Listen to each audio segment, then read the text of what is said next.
So you're leaving after not that long of a time here. How would you assess your stay here? Yeah, in many respects too short. I think, as many know, we as agents are required to retire at the age of 57. So I was nearing that point. But my stay in Detroit, I couldn't have asked for a better location or assignment to have had as my final assignment in the FBI. Yeah, why do you say that?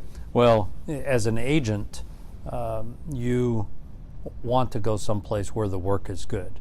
And that's an unfortunate thing to say about our area in the state of Michigan, but the work is good in every program the FBI is involved in. We've done, in my humble opinion, some really outstanding work. And then secondly, the community support that we have and the work we have done to build community relationships, I think it's second to none anywhere in the country. So when you build those professional law enforcement partnerships, which we have with local, state, and federal agencies, it's a wonderful sisterhood and brotherhood of people committed to keeping Americans safe. And then the work we've done to actually build relationships in the community and build some trust and confidence in our mission, I think that's been one of the most satisfying things I've done here in the state of Michigan. Okay. And now you've done a lot of public corruption. We have. Since your stay at Macomb County, done some in Detroit. First of all, real quickly, the principal case where the principals were taking kickbacks from a vendor. You were a former teacher. I was. How did that feel, overseeing an investigation where you saw principals basically stealing money from the district? Yeah, some things in this line of work, some things particularly motivate you. I think many of us who are, parents, when we hear of crimes against children, we become extra enthusiastic about doing great work in that arena. Because of my past as a teacher, I remember days as a young, underpaid teacher, spending my own money to buy supplies for my classroom. So to hear we had teachers in the city of Detroit striking deals with a supplier and taking things out of the classroom effectively by using money that should have been otherwise directed towards the support of the educational process, I found very motivating. It's one of the things I feel was a great accomplishment here. Okay. In Macomb County, there's obviously been a lot of corruption there. First of all, were you surprised by the level of it, or was it just sort of peeling layer after layer? And I'm not surprised. I've served in a variety of venues across the country. I was an assistant special agent in charge in Connecticut, and Connecticut had sort of a long history of a very, very good state and local and federal even corruption investigations. So that doesn't surprise me anywhere. What surprises me is the extent to which there are still corrupt local and state, but this has been pretty significantly local public officials. What surprises me is the fact that there are still people out there on the take doing pay to play, whatever the case may be, when we've had a long series of successful public corruption investigations in the Detroit field office. What do you think that is? I mean, in terms of, are people just so determined if they're crooked, they're crooked, they think they're smarter than the system, or what? Have you thought about sort of the psychology behind all that? I have a little bit, and I sometimes think greed overcomes sensibility sometimes. Because I've always been of the belief, I've said to U.S. attorneys' offices before, district attorneys' offices, prosecutors, I think it's important we do this case because it serves as a deterrent impact on others in the future. If they see we are prosecuting folks for these sorts of things, hopefully someone will think twice before considering a life of crime. Right. It seems in the public, in the corruption arena, that deterrent effect hasn't had the impact we'd like to see it have. Right. Can we expect more indictments from Macomb? I'm not going to go into a pending investigation, but just simply by saying it's a pending investigation, we're not done yet. And I think there's the potential always to have a very robust corruption program here in the Detroit field office of the FBI. Okay. And you have one conviction right now on the deputy police chief who admitted to taking $3,000 from Gasper Fiore. Can we expect, is that continuing to be an ongoing investigation in that arena? Or? Yeah, I'm not going to comment on any pending investigations. Okay. Let me ask you about Chinese espionage. You know, we've talked about it over time. How serious of a problem is it? I see the Chinese are going to be marketing a car here in the U.S. soon. Yeah.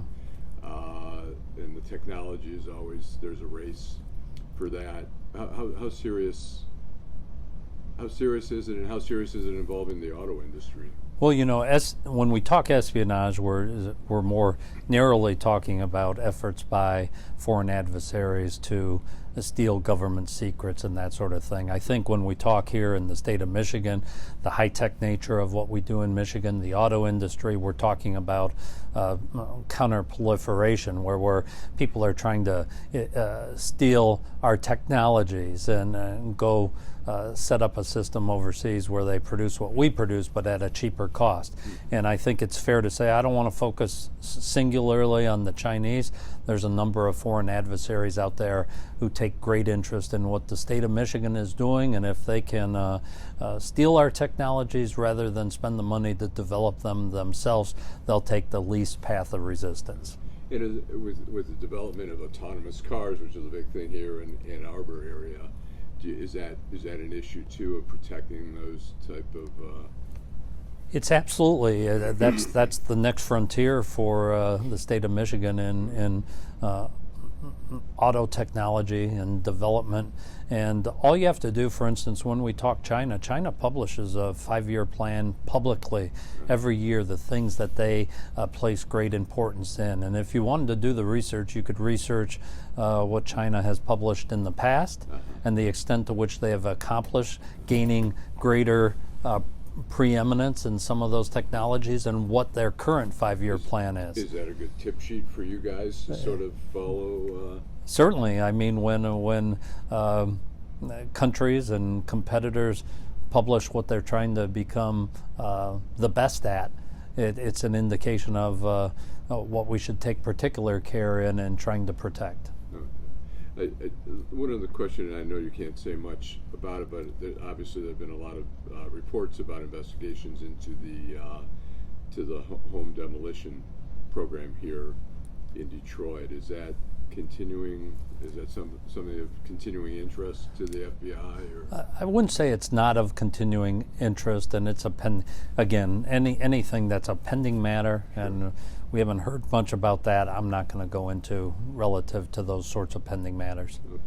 Now you've talked about the good relationship you have in the community, and I think part of that, certainly the FBI has worked very hard particularly since September 11th, of having a better relationship in the Arab American community. Is that relationship obviously continues? The question is also with terrorism, do you see a continuing nexus of, obviously there's a lot of people coming back and forth from the Middle East. Is that something that's of concern here? You know, it's a well-known fact here, especially in Southeast Michigan, we have the highest concentration of Arab Americans in the United States. That, though, does not equate to mean a more significant domestic terrorism threat, a threat from those populations. I've spent a great deal of time, and all you'd have to do is talk to people in the community. We've spent an incredible amount of time, and my education over the course of the last 2+ years has been really exposure to the Arab American population, our Sikh population, our Bengali population, Chinese population, you name it, how many patriotic groups we have who all value the same sorts of things I do personally in my personal life. So I don't think the threat is any greater. Obviously, we have connectivity to areas where there are conflicts going on and where there's terrorist threats and Afghanistan, Syria, wherever the case may be, and there's connectivity and there's interest what's going on there, and a lot of people spend a lot of time on the internet, and there's people trying to recruit people into a more extremist viewpoint, and sometimes, depending on people's lives, they're susceptible to that sort of propaganda. So that's something we always have to be aware of. Let me ask you, you're one of the, I shouldn't say few SACs who hasn't had to do a dig for Hoffa. Yeah, when I came, I said, we're not digging for Hoffa. and where does that case at this point? I mean, is it obviously it's still open because it's a murder case? Yep, it like so many. You still get a lot. You still get tips on that? Frankly, I'm not familiar with tips, and all I would say, simply put, is if someone came forward with a credible tip as to where the remains of Jimmy Hoffa were, we would certainly take interest. There's a lot of what many call cold cases that the FBI and other partners, federal, state, local, have, and they would all jump at the chance to bring closure to those investigations. Right. And is there still a mafia here? People talk in the traditional sense. Well, of the Italian mafia. I won't go into the traditional sense, but organized crime groups are still a problem all across the United States, and to the extent we have organized crime groups committing federal violations, we have an organized crime squad, and they're busy conducting their work every day. Okay. I mean, we see that obviously the old mob guys are gone. Some of their offspring, their children, are out there. Is that what we're seeing? Some of the children carrying on the family tradition, or? Yeah, it's not prominent on my radar as the SAC, the FBI in the state of Michigan, and I'll just leave it at that. I'm not going to speak about our pending matters in traditional Italian organized crime. Okay. And how about, we saw after the Oklahoma bombing, suddenly we realized how many militias were out there. Is there a concern here in Michigan about homegrown terrorism, about militias, or? Well, there is two separate things. I think it's fair to say there's certainly a concern everywhere in the United States, to include Michigan, of the homegrown violent extremists, be they internationally motivated by international terrorist groups or domestic groups such as white supremacists or militia groups or anarchists or animal rights activists, whatever the case may be. And that's really probably the greatest threat we face. Someone who's inspired online, isn't taking direction from someone other than what they're being exhorted to do online. They're not part of an organization per se, but they are what we characterize as the lone wolf terrorists, the homegrown violent extremists, and I'd say that's our biggest concern when we look at, be it domestic or international terrorism. Okay. What did you like most about Detroit outside of the job? What were some of the things that you? I have to say, first of all, the state of Michigan is a very diverse state. When I came here and I took my first trip up to Marquette, and we often talk focused on the city of Detroit and Wayne County or the metropolitan area, but everyone should remember there's 11 FBI offices in addition to our headquarters office here in Detroit throughout the state. So when I drove to Marquette, I quickly found out I could drive to Washington, D.C. almost as quickly as I could to the farthest reaches of our Upper Peninsula territories up there. So the diversity of the state, it's an absolutely beautiful state. But I have to say, as a person who I'm first and second generation American. My mom was born in the Ukraine. My grandfather here in Detroit was a Greek immigrant. I have very, very much appreciated the diversity of the state of Michigan and Southeast Michigan, and have had a wonderful opportunity to reinforce why a diverse population in this nation is really a critical asset. Another question is, obviously, and I know this is a very sensitive area there, the Trump administration has been at odds with the FBI at times. The president fired the director Comey, who was pretty popular among among the agents. Now we have a new Christopher Wray who's in there. There's Mueller is creating a stir there, and the FBI's come under attack. Do you feel you're leaving an FBI, the same FBI you came in to the FBI, or do you feel? I really do. And what's politicized and publicized at a national level rarely has much of an impact on the work we do at the local field office level. And I see and perceive the support I have always enjoyed in the FBI since when I became an agent in 1995. Headquarters continues to support us. The Department of Justice continues to support us. President Trump was here several months ago. I met him. He spoke highly to me of the FBI. And I really believe, outside the noise of what's in the public domain, the FBI is respected today, and the work we're doing today is just like we did many years ago. We're doing incredible things on a daily basis. I'm cleaning out my office, right? And I found the postcard I received in 2001 from the public. And we get these sometimes, and I don't even know who this was from. And it's someone who wrote to me, "Thanks for partly restoring my image of the FBI. Like when I was a kid and read the FBI story. But then I have a feeling you were not at Waco, and ever stronger feeling you would not have ordered that attack," right? So we get those sorts of things. I just got a letter from a woman in Idaho to me, and I have no idea why she sent it to me. And she said she's 80 years old and has only had 2 experiences with the FBI.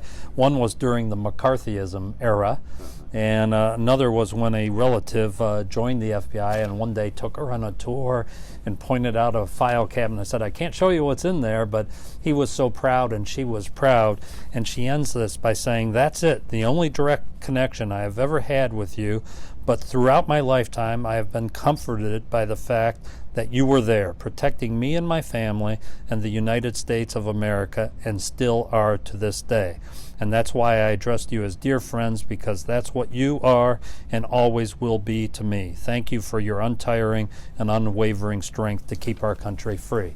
I think that's the public's view of the FBI, local, state, and federal law enforcement, by and large, and that's what keeps us all very motivated to do our job. Okay. One last question.